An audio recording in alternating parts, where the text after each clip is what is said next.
I'm sure many of us who live outside of Florida and California dream of having a world-class theme park like Disney or Universal in our own backyard. I mean, don't get me wrong, regional parks are fun, and they certainly offer their own unique charms. But nothing beats the wow factor and immersion of these theme park industry giants. Well, as it turns out, Universal has got something cooking that could bring these theme park dreams into reality. On January 11th, 2023, Universal revealed plans to build an all-new, family-friendly theme park and resort hotel in Frisco, Texas, as well as their first permanent, year-round horror experience in Las Vegas's Area 15 entertainment complex. Although both projects are much smaller in scale than Universal's parks in Orlando, Hollywood, and abroad, they both promise to bring that same Universal quality we know and love to a more regional park setting, effectively ushering in a new and innovative era for Universal parks and resorts. Good day everyone, my name is Parker, and in our first Theme Park Parlay episode of the year, we'll be discussing everything we currently know about these new Universal projects, and dive into the nuances of what this means for Universal and the theme park industry as a whole. There's a lot to unpack here, so without any further ado, let's talk theme parks.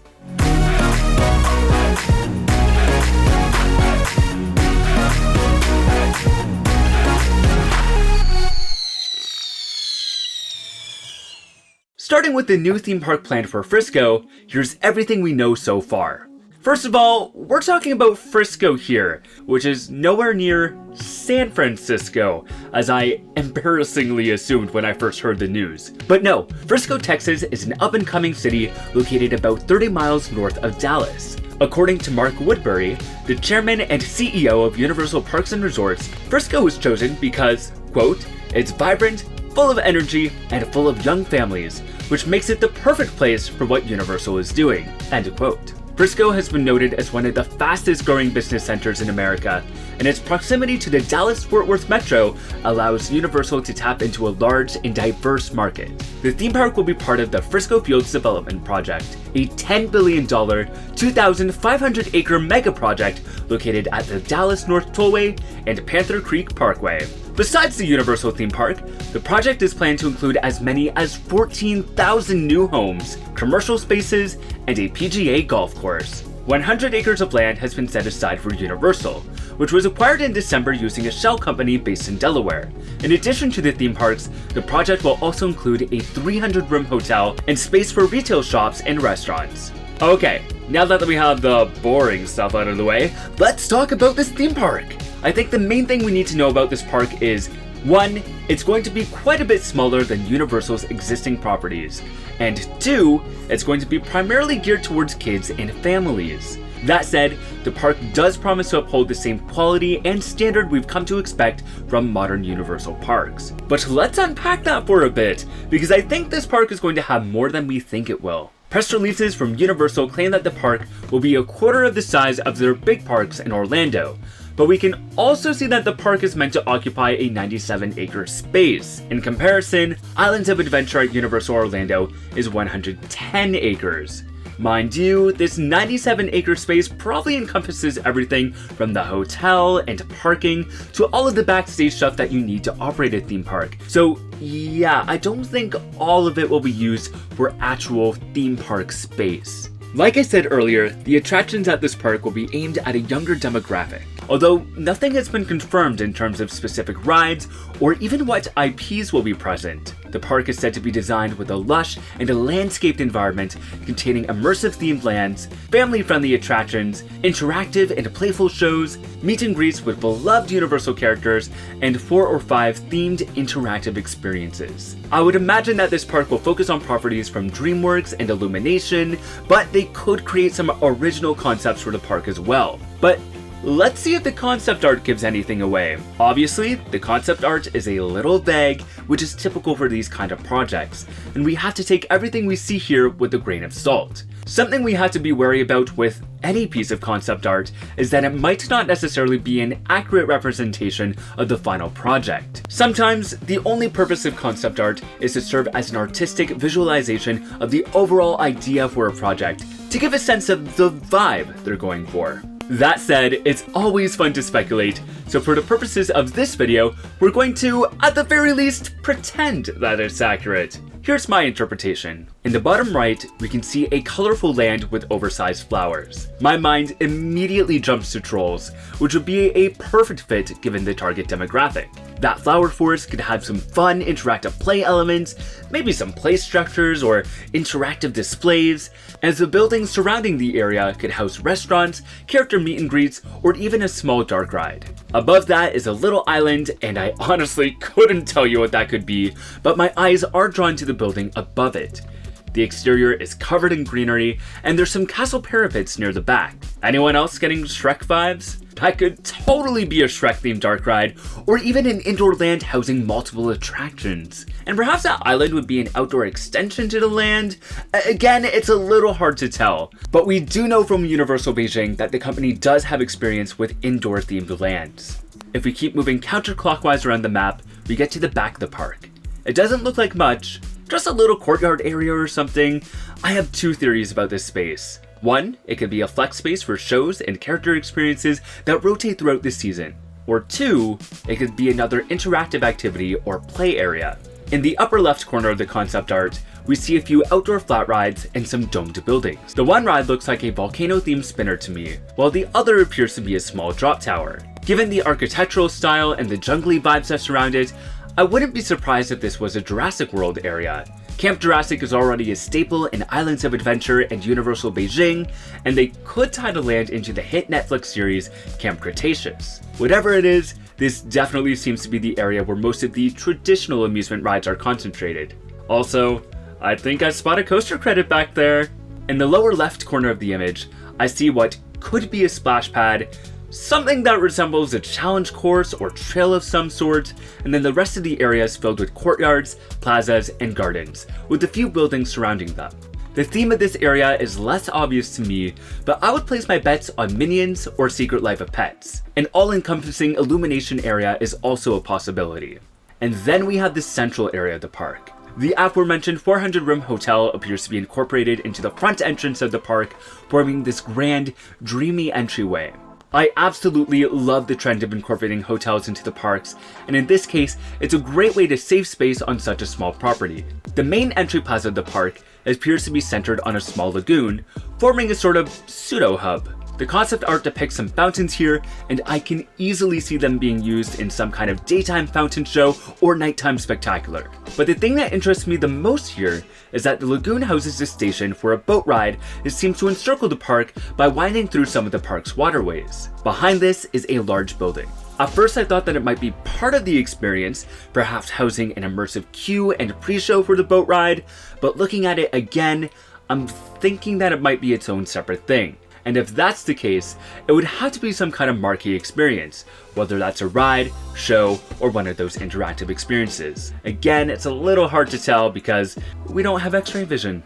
Side note, the term interactive experience is so vague, and it could honestly mean any number of things, but my theory is that it signifies some sort of activity or experience where you can interact with and manipulate the environment, like we see with the wands in the Wizarding World of Harry Potter, or the power-up bands in Super Nintendo World. Just something stimulating and fun that's not a ride or a show.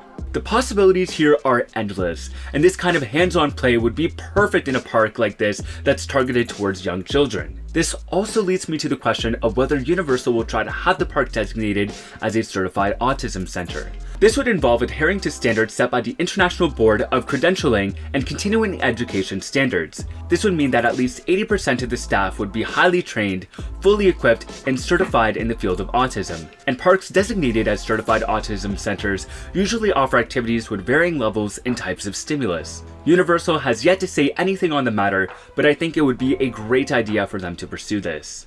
Okay, there's definitely more I want to talk about in regards to this theme park, but first, let's chat about that horror experience coming to Area 15. Area 15 is a large entertainment district located just off the Las Vegas Strip.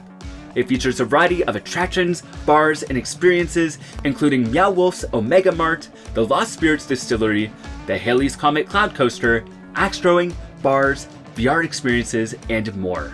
Universal's project will occupy 110,000 square feet of Area 15's planned 20-acre expansion. and this will be the first time Universal has created a permanent horror experience beyond its theme parks.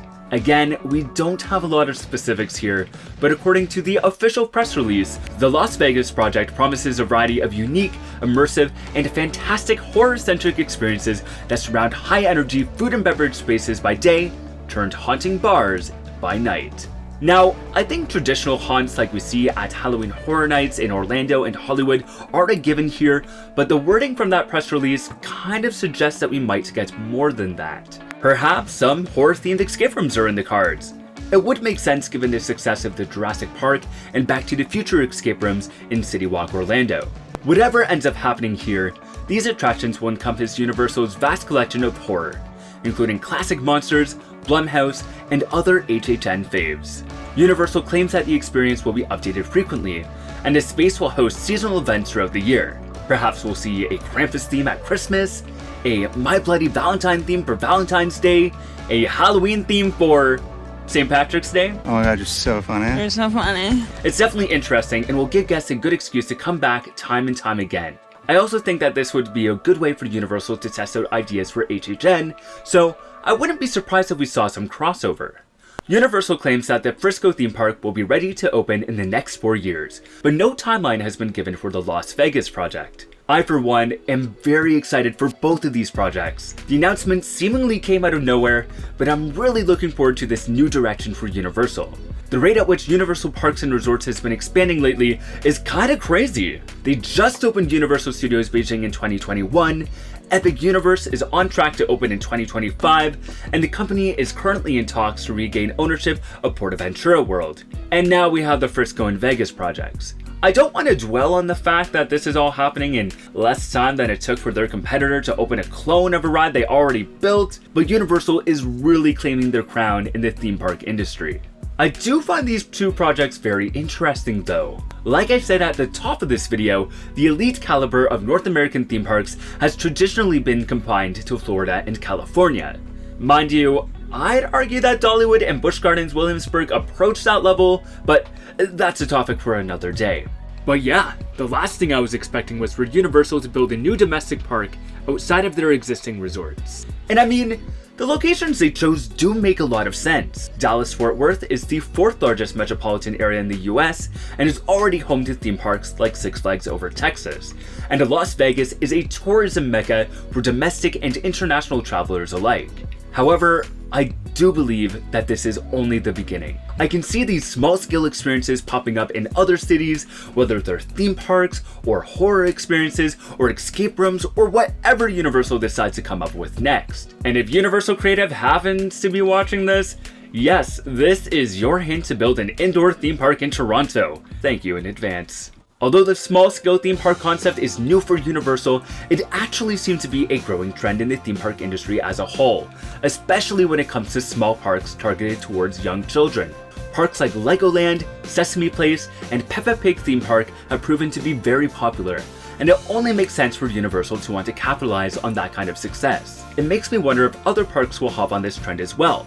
Disney has attempted regional experiences in the past with Disney Quest and Club Disney back in the 90s, but they ultimately failed, and their plans to build the smaller Disney's America theme park in Virginia never came into fruition. Although Disney is in a completely different era today, I don't think they would pursue these kind of regional projects. Of course, a few weeks ago, I also would have said the same thing about Universal. Now, I could see parks like Cedar Fair and Six Flags having a lot of success with this though.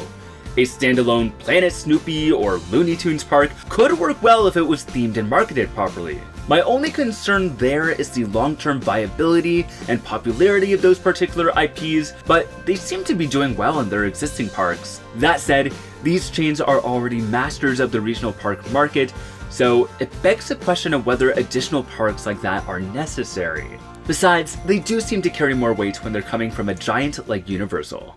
But what do you think of Universal's big announcements? Are you excited for these projects? What attractions and IPs are you hoping to see? And what do you think this means for Universal's future? Comment below and let me know. If you would like to see more theme park discussion videos, plus vlogs from all of my adventures at theme parks and beyond, you might want to consider becoming a subscriber. Also be sure to like, comment, subscribe, share, and all that wonderful YouTube stuff, and find me on social media at ADVParker. As always, big shout out to my patrons for helping me to keep this channel thriving. You have no idea how much your contributions help, so thank you. And if you would like to support the channel and receive some sweet perks and bonus content in return, you can visit patreon.com/ADVParker to learn more. Once again, thank you so much for joining me, and until next time, the adventures are calling. See ya!